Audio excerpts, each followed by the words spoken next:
Hello, everyone, and welcome back to Light on the Word and to the divine marriage relationship, the conversation about the divine marriage relationship. Please pardon my non-traditional attire. I usually have a tie on and bow tie because I'm actually one of the last of the gospel fathers who lived in the 20th century, now ministering in the 21st century, so sometimes I keep that particular attire on. But I feel good wearing this today because this is an Indian blanket that my wife bought me. I bought her one, she bought me one. We were traveling on a trip and she bought it for me. And we bought the Indian jackets, and then she bought me this hat from Paris when she was in Europe. And so I'm just wearing these because I'm kind of feeling a little bit about her right now. And so I'm going to share with you today from the word of the Lord and from my talk about her today. And our scripture in Ephesians chapter 5, husbands love your wives as Christ loved the church and gave himself for it. And today I want to talk about my wife's, I want to talk about loving her, and I want to talk about her voice. What kind of sermon is that? Anyway, that's what I want to talk about. I want to talk about her voice. Okay, and that's the name of my topic today, is her voice. When I was looking at my wife, and I look at her and I admire her beauty. I admire her beauty. I admire her smile. I love how she dresses. And with that, she just overwhelms me to look at her. And, and sometimes I look at her and I say that I want to make sure that I love her, not simply because she's beautiful, but I want to love her because of her intrinsic values, her inner qualities. And I think I got it. I think I really love her because of her inequalities. I mean, I just love her, everything about her, and just romantically in love with her. And she's so attractive. And then her smile, and then when I look in her eyes, I just melt, Yesterday I was leaving and I was getting in the car and she was standing out there, and I drove up and pulled the car up a little bit where she was standing with the grandkids and everything. They were getting out of the car coming from a track meet, my grandson Travis, and I just pulled the car up just to simply look at her. I told her I'm going to the store, but I just drove up there. I just wanted to look at her one more time. It's almost like if you have a good bowl of ice cream or a good drink or something good, just before you walk, I just get one more sip of that. One more teaspoon of it and one more, sip of it. So I just said to this, one more look in her eyes, And so the way she looks, and the way she looks to me, and her eyes, and her, it's so overwhelming. It's so, it is so rich and wonderful. She's such a sight to see that I said, I'm going to have to check myself. Now, some of you may feel that this is an unnecessary experiment. I told her, I said, I want to make sure that I love you. There was a song they used to sing, beauty's only skin deep, hey, hey, hey. But I wanted to love her deeper than, and I want to be turned on deeper than the beauty, the shape, the eyes, the beauty. I mean, she is one of the finest things on this earth. I mean, I got the finest, you know. So, I'll tell you something. I mean, she's so fine. When we went home yesterday, last night, and I was the last one closing the door. I closed the door, and I closed the door and yelled outside my door, "Eat your heart out, fellas. She's mine." Then I locked the door. What I was saying was that all of those men who could have married her years ago, you know, all of those of you who admire her, I know she's just admirable. I know it, you know. She's mine. So eat your heart out, fellas. She's mine. She's so beautiful, okay? So, but what I decided was I told her, sometimes we have these early morning talks. I said, you know something, I'm going to do something. I am going to blindfold myself. I'm going to blindfold myself, and then I'm going to try my best to enjoy you blindfolded. I said, now I'll have to walk around the house because you just knocked me out with your looks. You just got me. You got me. You're fine. Oh. So I said, I'm going to have to do something about that. I'm going to blindfold myself. I said, what I want to do when I blindfold myself is I want to focus on your voice. I want to focus on your voice, and when I focus on your voice, I'm going to know that that is another reason why I love you. It's just your voice. I love you because of your looks. I love you because of your personality. Then I want to love you for your voice. You know, my grandson was talking about bats the other day, and we were talking about bats, and he said, but bats can't see. But you know something? A bat can't see, but a bat has a real strong sense of feeling. Probably a real strong sense of feeling, like a radar. They have like a radars that they can detect things with their radars. And so even though the bats can't see, the radar can feel. And so I want to be like a bat. I want to be able to feel. I want to feel her, but not see her. And I want to experience her voice. I just told her voice is awesome to me. So in this blindfolded condition, to where I close out the beauty of her, I told her, I just want to listen to your voice, go off your voice. And when I close out and do that experiment, what I'm going to hear is, I'm going to hear the voice of the woman who tells me that she loves me without seeing those eyes that butter me down. It's just going to be in the feeling in the voice. The feeling in the voice. I'm going to hear the voice of the woman who I hear praying day and night. The woman who prays for me. I'm going to hear that voice. And I'm going to remember all of the prayers. I'm going to hear the voice of the woman who guided and cared for my children, you know, who corralled my children. I'm going to hear the voice of that sweet preaching lady with that awesome soft voice that gets stronger as she enters into her ministry. I'm going to hear that voice. I'm going to hear the voice of the lady who prays and speaks in tongues and helps people to receive the Holy Ghost. I'm going to hear that voice. I'm going to hear the voice of the woman who comforted me and we talked together when we lost our daughter. I'm going to hear the voice of the woman who talks with me late at night in times of crisis. I'm going to hear that voice when the church is in crisis, or when our family's in crisis, or we're in crisis. That voice, and then with all that wisdom and understanding, that's the voice I'm going to hear.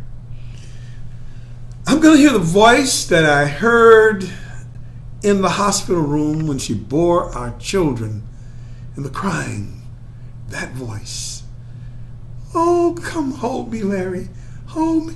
I'm going to remember that. I'm going to remember that voice. I'm going to never forget it. That's the voice. The voice. That was over the phone. We recorded almost a year long distance. And all I had then, even though I had a picture of her, was that voice. Oh! My God! I didn't have her body around every day for me watching her shape and all that kind of stuff, and thank God I didn't. The Lord knew what he was doing. But it was her voice every night. Her voice during the daytime when she called me, see me off to work on the phone.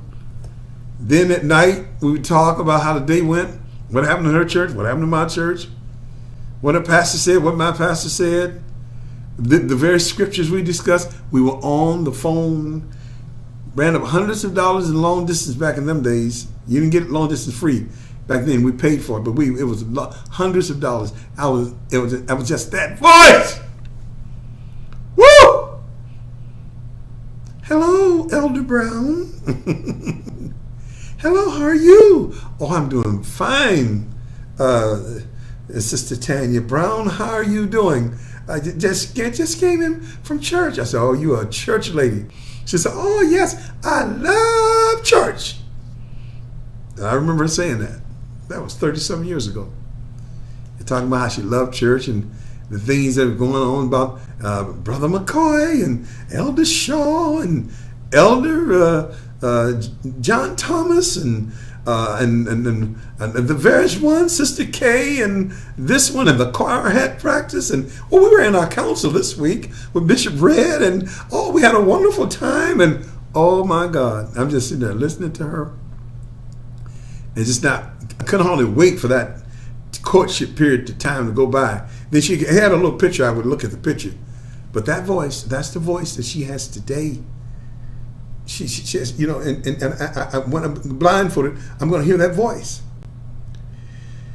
Yes, I'm going to hear the voice of that day when we met in Milwaukee, Wisconsin at a national young people's convention. And I was sitting in a seated area in the Mecca Auditorium, and she walked past. I said, whoa, whoa, y'all think I got big eyes now? I said, whoa, woo. She would walk past, and I said, like a radar. You see that? Man, she was fine. But she walked past, then she came back around. I said, here she comes again. And the seat next to me in this big auditorium, I don't know, it may have been 5,000 or 10,000 people. I don't know how many. But the seat was vacant. And she walked and said, is that seat taken? I said, no. I can't remember whether somebody was sitting there and had to go to the restroom. Well, no matter what it was, it wasn't taken. You can sit there. We started a conversation with that voice. And we have been talking ever since that time. And I've been listening to that wonderful. I don't know her voice anywhere.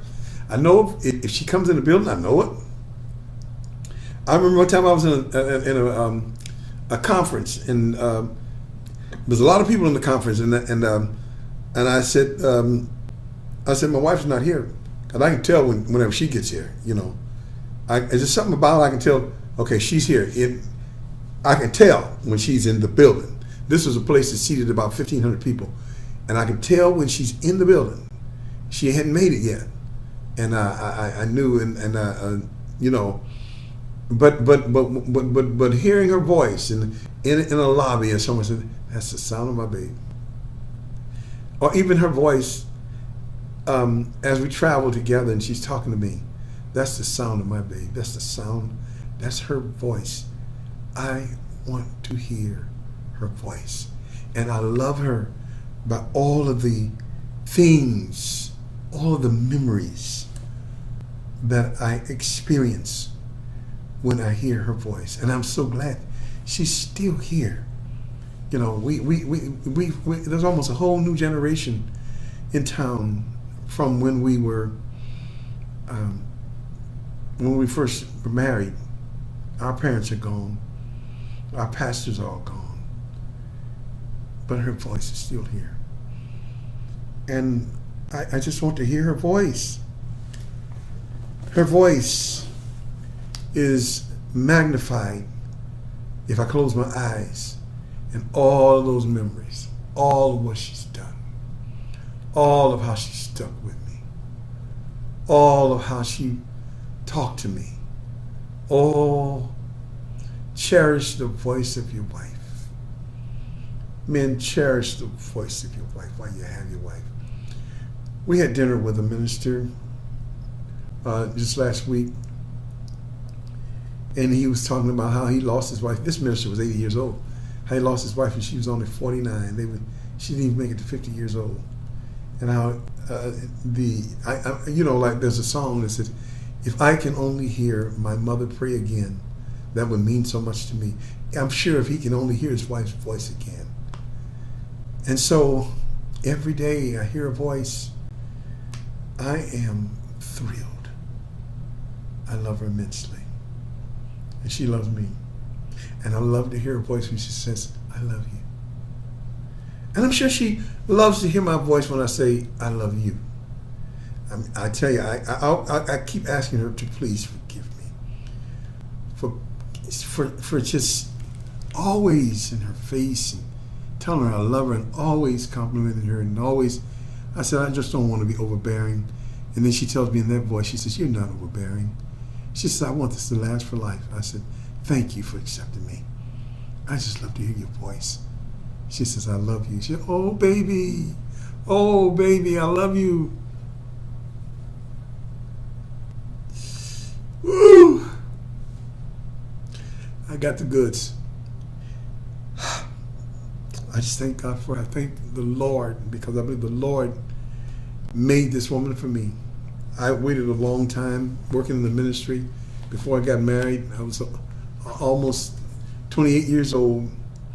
But the Lord blessed me for waiting. A lot of my friends had been married for a long time by then.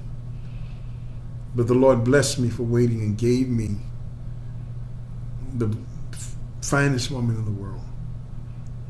And so